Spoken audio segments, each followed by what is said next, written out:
Welcome back to Intro to Philosophy 1010. In this video, we're going over the reading by Jorge Luis Borges. And the first reading, which is just one page long, is Borges and I. So the author is Borges, but he's writing, the person who's writing, he's saying, is different than the public persona. This is the last reading in part one of 4 fundamental questions, and the first fundamental question is, who or what am I? So in this writing, Borges is trying to make the point that, the same point that Hume made and that the Buddhists made, there is no enduring self. You change from moment to moment. There's just unconnected thoughts and sense impressions, and we give the word of a self, but it's just a mere word. So he's writing, and as he's writing, he's saying, everything I do goes to this other guy, this person named Borges, but it's not me. So the point is, if the man writing the words isn't Borges, and yet that's who we call the writer, then it implies there is no self. It's such a short story that I won't get into any more details until the discussion questions. So the next reading by Borges is Everything and Nothing. And it's another one-page short story. I'm not sure, but I think it's supposed to be William Shakespeare writing it. I'm pretty sure. So the first lines are pretty important, and it's going to be the last discussion question for Borges, so I'll just read it at the top of page 145. Turn that up some. There was no one in him behind his face, and his words, which were copious, fantastic, and stormy, there was only a bit of coldness, a dream dreamt by no one. So there was no one in him behind his face. There's no soul. That's what he's saying, at least at the beginning. At the end of the story, we'll see he modifies that initial kind of a no-self type philosophy. So continuing at the top of 145, he says, at first he thought that all people were like him, but the astonishment of a friend to whom he had begun to speak of this emptiness showed him his error and made him feel always that an individual should not differ in outward appearance. So then this character who's being talked about thought he might find a cure for his feeling of inner voidness in reading books. Eventually he discovered acting, because then he could pretend to be somebody for a living. I'll read this a little bit lower down on page 145. Instinctively, he had already become proficient in the habit of simulating that he was someone, so that others would not discover his condition as no one. In London, he found the profession to which he was predestined, that of an actor who on a stage plays at being another before a gathering of people who play at taking him for that other person. His histrionic tasks brought him a singular satisfaction, perhaps the first he had ever known. But once the last verse had been acclaimed and the last dead man withdrawn from the stage, the hated flavor of unreality returned to him. So you see a singular satisfaction. That's what he wants. He wants to be singular. He wants to be one continuous, enduring person. But instead, he has to pretend to be all these different people. The last sentence on that paragraph, he says, the fundamental identity of existing, dreaming, and acting inspired famous passages of his. For 20 years, he persisted in that controlled hallucination, but one morning he woke up and he said, I'm sick of being, playing all these roles. He retired. He spent the rest of his life in retreat, occasionally playing the role of a poet when friends visited. And then the last paragraph on page 146. History adds that before or after dying, he found himself in the presence of God and told him, I, who have been so many men in vain, want to be one and myself. The voice of the Lord answered from a whirlwind, Neither am I anyone. I have dreamt the world as you dreamt your work. My Shakespeare, and among the forms in my dream are you, who like myself are many and one. So then, as I said earlier, he modifies his voidism, the idea that there is no self at the end. So there is kind of a self. And notice the whirlwind. The Lord takes the form of a whirlwind. So a whirlwind is something that is a continuous thing, and yet it isn't. It's a pattern of ever-changing air molecules and dust particles. It maintains a similar shape from moment to moment, but is it really the same thing? So God is saying here, I think to Shakespeare,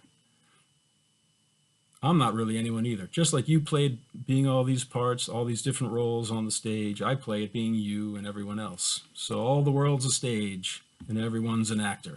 Or I guess it's everyone's an actor and all the world's a stage, a famous Shakespeare line. That's what he's getting at here, philosophically. So the discussion questions on page 147.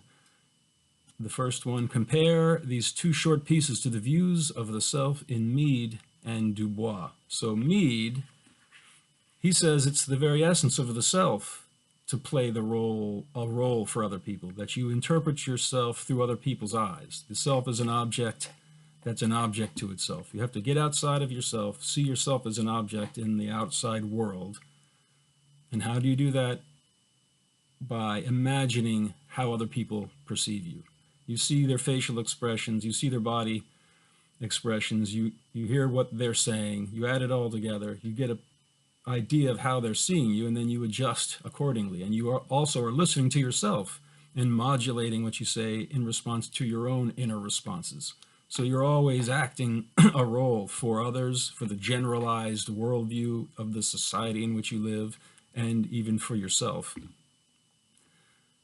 So Mead would probably tell Borges that, what's the problem? Yeah, you've touched on the essence of what a self is, but it's not satisfying to you because it's fleeting and it won't live after death. And then even Borges at the end there implies maybe there is life after death, because history adds that before or after dying. So he leaves the question open.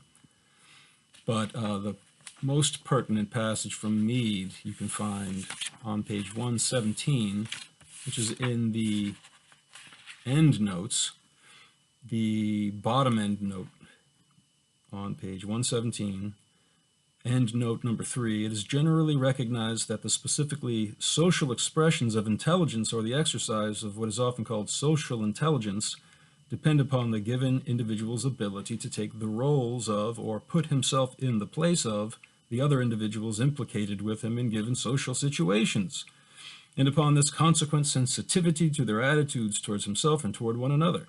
These specifically social expressions of intelligence, of course, acquire unique significance in terms of our view that the whole nature of intelligence is social to the very core, and that this putting of oneself in the places of others, this taking by oneself of their roles or attitudes, is not merely one of the various aspects or expressions of intelligence or of intelligent behavior, but is the very essence of its character. So, playing the role of other people is the very essence of intelligence. It's the very essence of the self for Mead. For Du Bois, he showed historically the problematic side of this definition of the self as seeing yourself through the eyes of others. Because if you were born in America in the late 19th century or early 20th century, then you had, and if you were black, you had to see yourself through the eyes of the predominantly white society and the generalized worldview of white society, and it was an extremely negative perspective. So it's fine if you can play the role of a king, even if you have to die a tragic death, but what if you have to play the role of someone who's absolutely broke in a world that's one of the wealthiest nations in the world? So it's the worst form of poverty, when you're unjustly oppressed and forced to the bottom level continuously, and that's the role you have to play. So Du Bois laments, just like Borges' character laments, having to play a role all the time. He wants to be one. So some of the pages that you can find that, the middle of page 122, for example, he says, after the Egyptians, so this is when Du Bois says that the black Americans are going to form the next great civilization. He says, after the Egyptian and Indian, the Greek and Roman, the Teuton and Mongolian, the Negro is a sort of seventh son, born with a veil and gifted with second sight in this American world, a world which yields him no true self-consciousness, but only lets him see himself through the revelation of the other world. It is a peculiar sensation, this double consciousness, the sense of always looking at oneself through the eyes of others, of measuring one's soul by the tape, he means measuring tape, of a world that looks on in amused contempt and pity. One ever feels his two-ness, an American, a Negro, two souls, two thoughts, two unreconciled strivings, two warring ideals in one dark body whose dogged strength alone keeps it from being torn asunder. The history of the American Negro is the history of this strife, this longing to attain self-conscious manhood, to merge his double self into a better and truer self. So again, this overwhelming desire to merge two selves into one. It's also what Borges is expressing on a more individual level, as a, not so much an entire segment of a population, but just as an individual, Borges's characters who are writing express this desire to become one person as opposed to two or more. Discussion question 2 on page 147. In Borges and I, he makes reference to the Dutch philosopher Spinoza, who was lived in the mid-17th century. Why do you think he does this? Explain. So, Spinoza says, at the bottom of page 143, Spinoza held that all things try to keep on being themselves. A stone wants to be a stone, and the tiger a tiger. I shall remain in Borges, not in myself, if it is so that I am someone, but I recognize myself less in his books than in those of others, or than in the laborious tuning of a guitar. So Spinoza says everything wants to keep on being itself, and that's the fundamental question. Is there a self, or is there just an unconnected, rapidly flowing sequence of sense perceptions and emotions and thoughts? That's what the Buddhists say. That's what David Hume says. Borges is addressing this issue, but he seems a little more ambivalent about it than the Buddhists or Hume, who are very certain there is no self. So that is why he refers to Spinoza. So that was pretty straightforward. So discussion question 3 on page 147. Explain what it means when Borges opens everything and nothing like this. There was no one in him behind his face. So I'm sure you can guess what he means by that. By this point, there is no underlying soul that endures from moment to moment behind the ever-changing surface of the self. Your face is always changing, little by little. Atoms are whirling around, electrons are spinning around nuclei of the atoms. Nothing's the same from one moment to the next in the material world. Is there some enduring soul, like Plato said and the Hindu said, beneath, and Descartes said, beneath the body?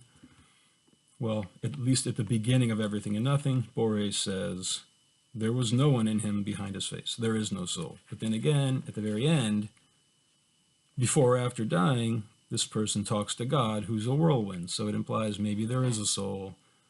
Maybe we're all parts of a bigger whirlwind of a dreaming self who's always constantly wondering, am I someone?